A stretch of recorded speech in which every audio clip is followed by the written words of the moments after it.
মা দুর্গা মানেই সবসময় স্বদেশ। মা দুর্গা মানে তো আর বিদেশের গন্ধ নেই। আর এত বছর ধরে তো চেতনা জাগানোর উন্মেষ করলাম, এবার একটু অন্য।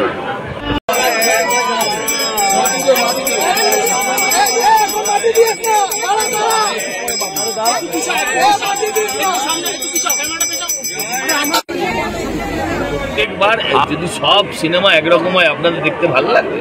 সারাদিন স্বদেশি গান হোক সেটাও কি ভালো লাগে? সারাদিন যদি একটা ভজন শোনেন সেটাও কি ভালো লাগে? মাঝে মাঝে তো টেস্ট পাল্টাতে ভালো লাগবে, ভালো লাগবে, যা দেখবেন ভালো লাগবে।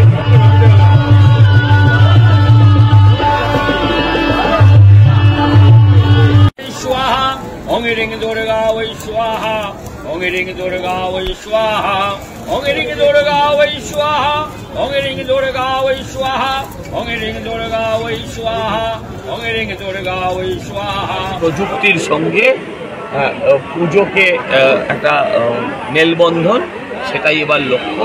আর দেখুন দর্শক লেবুতলা মাঠে সবসময়, দর্শক লেবুতলা মাঠে সবসময় না। গত কয়েক বছর দেখা গেছে স্বদেশী চেতনা, সেখান থেকে বিজ্ঞানের আবার বলছি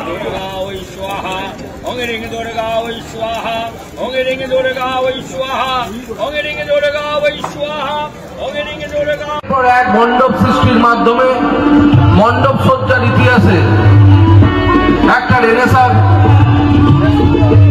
স্তরের মানুষের যা দেখবেন সেটা ভাবতে পারছেন না, যা দেখবেন সেটা ভাবতে পারছেন না। হ্যাঁ, অপেক্ষা করতে হবে, ভালো জিনিসের জন্য তো অপেক্ষা করতে হবে। বাচ্চাদের বেশি আকর্ষণ করবে। বাচ্চা বুড়ো ভেবে পুজো হয় না। 8 থেকে 80 সকলের বক্তব্য লেবুতলায়।